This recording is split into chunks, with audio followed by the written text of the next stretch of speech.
Hey guys, and welcome back to this channel. In this video I'll be showing you guys how you can get videos without sound on CapCut PC. So just add this video to the track and make sure you select mute clip audio. If not, just unmute that and go to audio and make sure the volume is down to negative decibels. Or you can also, I think, do it here. There's like a line there and you're just going to like grab it and mark it down to like negative infinity decibels. I don't know why it's that low, but that is it. You're just going to export it and then you'll have the video without audio. I hope this tutorial was helpful for you guys. Don't forget to like, comment, share, and also subscribe to this channel if you haven't done that.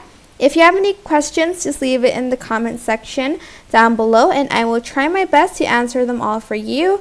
Thank you so much for watching. Bye!